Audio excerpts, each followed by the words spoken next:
തലയോട് എന്ന അർത്ഥം വരുന്ന അതേ ഗൊൽഗൊത എന്ന് വിളിക്കപ്പെട്ടിരുന്ന കാൽവരി മലയുടെ മുകളിൽ പടയാളികൾ യേശുവിനെ കുരിശിൽ തറച്ചു.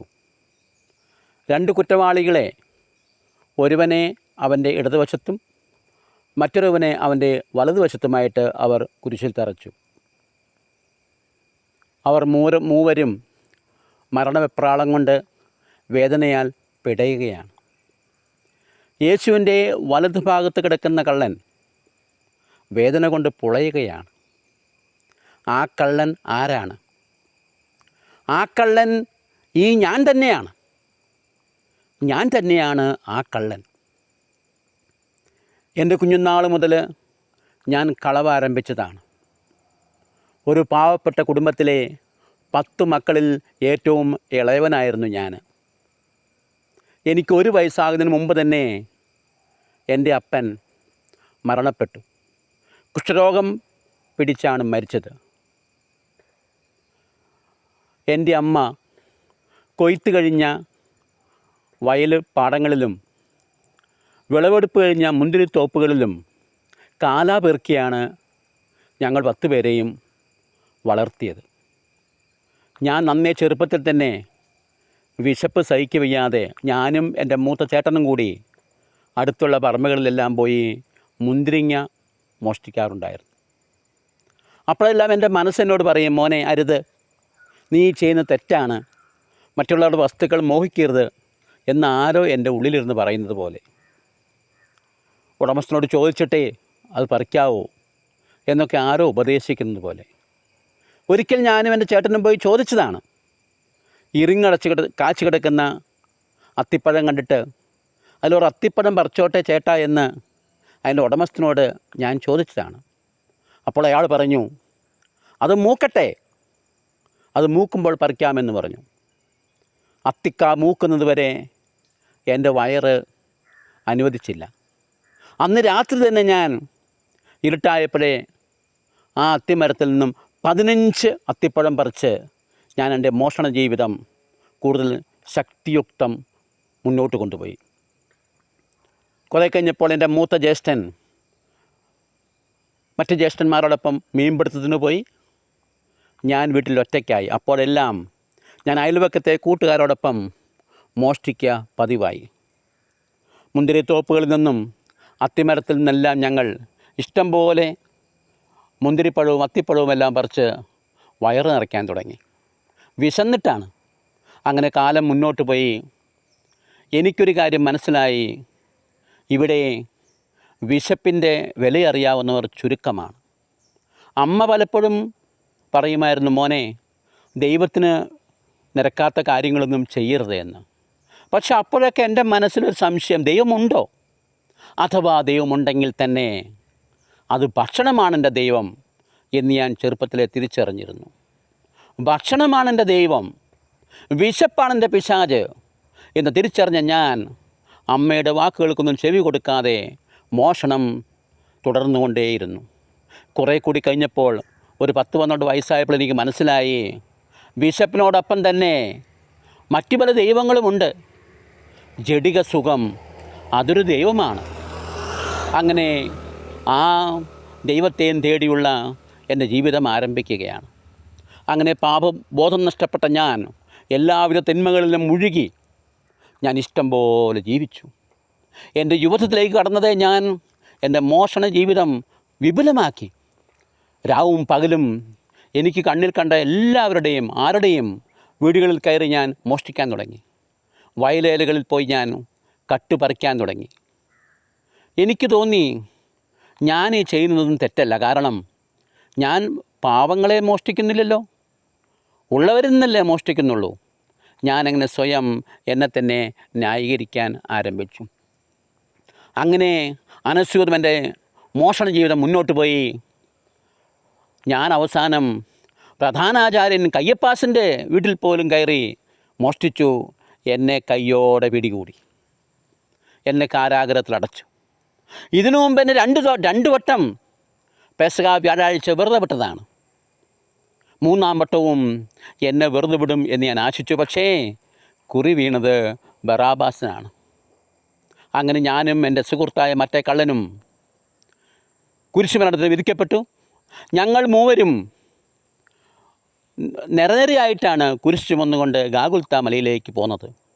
ഏറ്റവും മുമ്പേ യേശു, അതിൻ്റെ പിന്നാലെ ഞാൻ, അതിൻ്റെ പിന്നാലെ എൻ്റെ സുഹൃത്തായ കുറ്റവാളി. വാസ്തവത്തിൽ ഞങ്ങളുടെ കുരിശുകൾ അത്ര ഭാരമുള്ളതായിരുന്നില്ല. യേശുവിൻ്റെ കുരിശ് അതീവ ഭാരമുള്ളതായിരുന്നു. തന്നെയുമല്ല, അവനെ ചമ്മട്ടിയടിച്ച് അവൻ്റെ ശരീരമാകെ മുറിപ്പെട്ടിരുന്നു. ആ മുറിപ്പാടുകളിൽ നിന്നും രക്തം ഇറ്റിറ്റ് വീണിരുന്നു. പോകുന്ന വഴിക്കെല്ലാം പടയാളികൾ അവനെ നിഷ്ഠൂരം അടിച്ചിരുന്നു ചാട്ടവാറുകൊണ്ട്. അവനാണ് മുന്നേ പോകുന്നത്. അപ്പോൾ അവനോട് വേഗത്തിൽ പോകാൻ പറഞ്ഞ് അവനെ അടിച്ചിരുന്നു. പക്ഷേ യേശു നന്നെ ക്ഷീണിച്ചിരുന്നു, അവശനായിരുന്നു.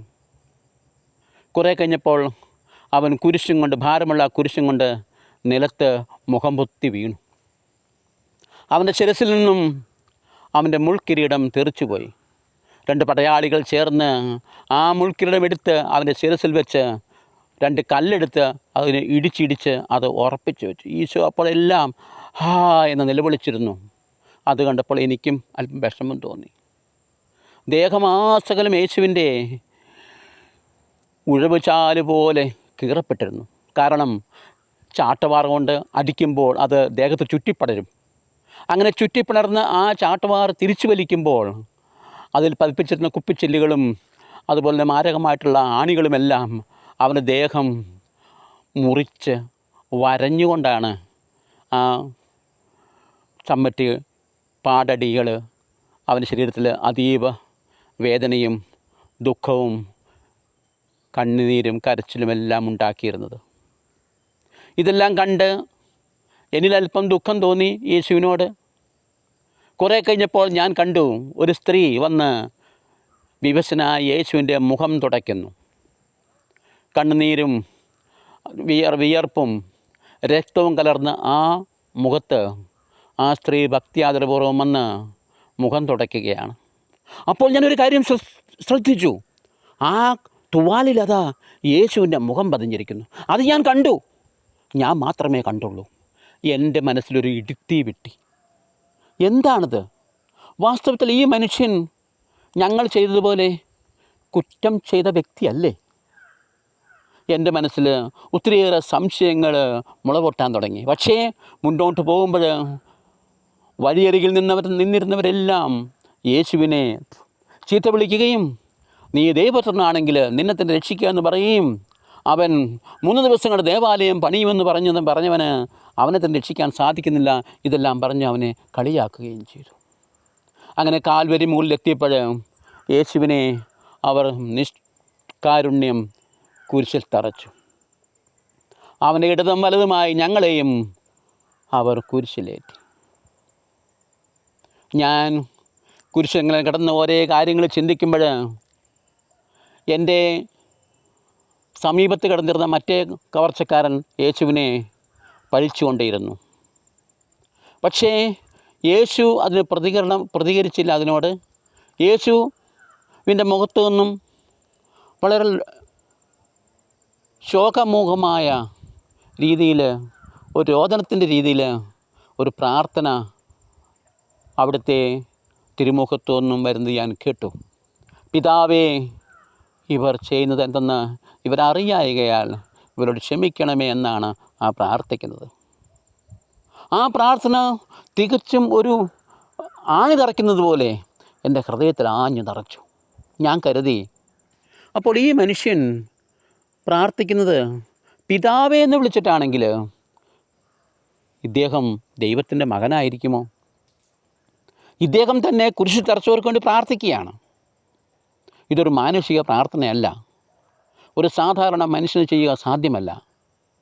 കാരണം ഞങ്ങൾ 2 കള്ളന്മാരും സ്വയം ശപിക്കുകയും മറ്റുള്ളവരെ ശപിക്കുകയും ചെയ്തുകൊണ്ടിരിക്കുമ്പോൾ ഇതാ നടുക്ക് കിടക്കുന്ന മനുഷ്യൻ ദൈവത്തെ പിതാവെന്ന് വിളിച്ചുകൊണ്ട് മറ്റുള്ളവർക്ക് വേണ്ടി പ്രാർത്ഥിക്കുകയാണ്. ഞാൻ വിചാരിച്ചു, ഈ മനുഷ്യൻ ശരിക്കും ഈ മരണശിക്ഷ അർഹിക്കുന്നവനല്ല. അപ്പോഴാണ് ഇടതുവശത്ത് കിടന്ന എൻ്റെ കൂട്ടുകാരൻ വീണ്ടും യേശുവിനെ പരിഹസിച്ചുകൊണ്ട് പറയുകയാണ്, നീ ദൈവപുത്രനാണെങ്കിൽ നീ നിന്നെ തന്നെ രക്ഷിക്കുക, ഞങ്ങളെയും രക്ഷിക്കുക. ഇത് കേട്ട് എനിക്ക് ദേഷ്യം വന്നു. ഞാൻ മറുവശത്തെ എൻ്റെ സുഹൃത്തായ കള്ളനോട് ഞാൻ പറഞ്ഞു, കുറ്റവാളിയോട് ഞാൻ പറഞ്ഞു, എടാ നീ വായടയ്ക്ക്, നിനക്ക് ദൈവത്തെപ്പോലും പേടിയില്ലേ? ദൈവത്തെപ്പോലും ഭയമില്ല നിനക്ക്? നമ്മളറിയിക്കുന്ന ശിക്ഷ ആണ് നമുക്ക് ലഭിച്ചിരിക്കുന്നത്. പക്ഷേ ഈ മനുഷ്യൻ യാതൊരു തെറ്റും ചെയ്യാഞ്ഞിട്ടും നമ്മൾ അനുഭവിക്കുന്ന അതേ ശിക്ഷയിലെ ഇയാളും അനുഭവിക്കുന്നത്. എൻ്റെ മനസ്സിൽ ഒത്തിരിയേറെ ചിന്തകളിങ്ങനെ കടന്നുപോയി. കുറേയൊക്കെ ഞാൻ കീഴ്പോട്ടൊന്ന് അതീവ വിഷമത്തോടെ ഞാൻ കീഴ്പോട്ട് നോക്കിയപ്പോൾ എൻ്റെ ശരീരത്തിൽ നിന്നും ഒലിക്കുന്ന ആ രക്തം അത് കുരിശിലൂടെ ഒഴുകി ഒഴുകി ഒഴുകി ഒഴുകി യേശുവിൻ്റെ ശരീരത്തിൽ നിന്നും കുരിശിലൂടെ ഒഴുകിയിറങ്ങിയ ആ രക്തത്തിൻ്റെ ചാലുകളിലേക്ക് എൻ്റെ രക്തച്ചാലും കൂടിച്ചേർന്നൊന്നായി ആ നിമിഷം എൻ്റെ ദേഹമാകൊരു വിറയൽ അനുഭവപ്പെട്ടു.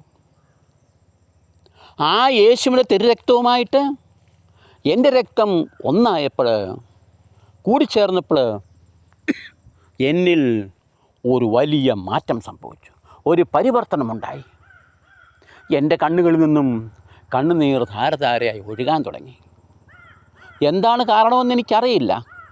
ഞാൻ എൻ്റെ പാപജീവിതത്തെപ്പറ്റി ചിന്തിച്ചു പോയി. എത്രയോ നിഷ്ഠൂരമായിട്ടുള്ളൊരു പാപം നിറഞ്ഞൊരു ജീവിതമാണ് ഞാൻ നയിച്ചു കൊണ്ടിരുന്നത്.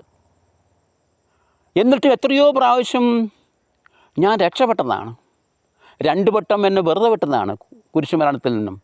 അതിനു മുമ്പ് എത്രയോ വട്ടം ചെറുപ്പത്തിൽ ഞാൻ രക്ഷപ്പെട്ടിരിക്കുന്നു അപകടങ്ങളിൽ നിന്നും. പക്ഷേ ഞാൻ ഒരിക്കലും എൻ്റെ പാപജീവിതം ഉപേക്ഷിക്കാൻ തയ്യാറായില്ല. അതുകൊണ്ട് ഞാൻ ഈ കുരിശുമരണം തീർച്ചയായും അർഹിക്കുന്നത് തന്നെയാണ്. എന്നിൽ പാപബോധം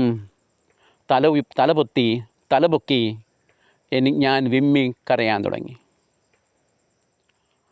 ഞാൻ പതിയെ തലതിരിച്ച് യേശുവിനോട് പറഞ്ഞു, യേശുവേ, അവിടുന്ന് അങ്ങയുടെ രാജ്യത്തായിരിക്കുമ്പോൾ എന്നെ കൂടി ഓർക്കണമേ എന്ന് ഞാൻ പറഞ്ഞു നിർത്തിയ ഉടനെ യേശു തിരിഞ്ഞ് എന്നെ ഒന്ന് നോക്കി, എന്നിട്ട് പറഞ്ഞു, ഇന്ന് നീ എന്നോടൊപ്പം പർദീസയിലായിരിക്കും.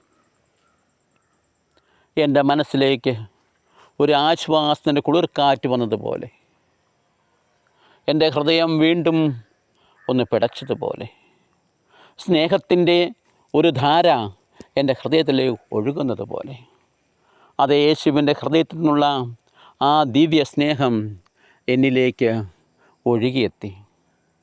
ഞാനല്ലാതായി മാറി. എൻ്റെ ഭാരമെല്ലാം നീങ്ങിപ്പോയി. എൻ്റെ ശരീരത്തിലെ ദുഃഖങ്ങളെല്ലാം മാറി.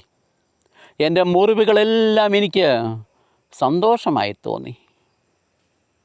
എൻ്റെ പാപങ്ങൾ ഓരോന്നോരോന്നായി എൻ്റെ ശരീരത്തിലൊഴുകിയ രക്തത്തിലൂടെ ഒഴുകിപ്പോകുന്നതായിട്ട് ഞാൻ കണ്ടു. ആ രക്തം യേശുവിൻ്റെ ശരീരത്തിൽ നിന്ന് ഒഴുകിയിറങ്ങിയ രക്തവുമായി കൂടിച്ച് കലർന്നപ്പോൾ ഞാൻ ഈ നിമിഷം വരെ ചെയ്തു പോയിട്ടുള്ള എല്ലാ പാപങ്ങളും ആ തിരുരക്തത്തിൽ അലിഞ്ഞില്ലാതായി. അങ്ങനെ ഞാൻ വാസ്തവത്തിൽ ഒരു പുതിയ സൃഷ്ടിയായി മാറി. ആ നിമിഷം തന്നെ, ഇന്ന് നീ എന്നോടൊപ്പം പർദീസയിലായിരിക്കും എന്ന് പറഞ്ഞ ആ നിമിഷം തന്നെ ഒരു പർദീസ അനുഭവം എന്നിലേക്ക് കടന്നു വന്നു. എൻ്റെ ഹൃദയത്തിലേക്ക് പർദീസ വന്നതുപോലെ എനിക്ക് തോന്നി. ഞാൻ പർദീസയിലാണെന്ന് എനിക്ക് തോന്നി. ഞാൻ ദൈവസ്നേഹത്താൽ നിറഞ്ഞു, ദൈവ സാന്നിധ്യത്താൽ നിറഞ്ഞു. അറിയാതെ എൻ്റെ ഹൃദയത്തിൽ ഞാൻ പറഞ്ഞു, ദൈവപുത്രനായ യേശുവേ, അങ്ങേ ഞാൻ എൻ്റെ രക്ഷകനും നാഥനുമായി ഇതാ ഹൃദയത്തിൽ സ്വീകരിക്കുന്നു. ഞാനിതാ എൻ്റെ അതരം കൊണ്ട് അത് ഏറ്റുപറയുന്നു. കർത്താവായ യേശുവേ, ഞാൻ ഇന്ന് വരെ ചെയ്തിട്ടുള്ള എല്ലാ പാപങ്ങളും എന്നോട് പുറത്തിനോർത്ത് ഞാൻ അങ്ങേക്ക് നന്ദി പറയുന്നു. എൻ്റെ പാപങ്ങൾക്ക് വേണ്ടിയാണ് അവിടുന്ന് മരിച്ചതെന്ന് ഞാൻ മനസ്സിലാക്കുന്നു. കർത്താവേ, ദൈവമേ, അങ്ങേ ഞാൻ ആരാധിക്കുന്നു, സ്തുതിക്കുന്നു, അങ്ങേക്ക് നന്ദി പറയുന്നു.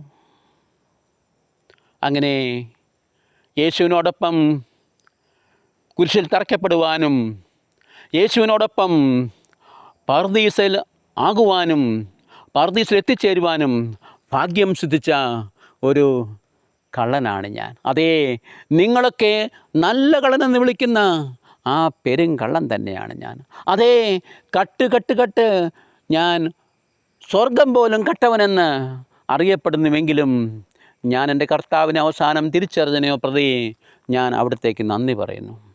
യേശുവേ നന്ദി, യേശുവേ സ്തുതി. Hallelujah, hallelujah, hallelujah.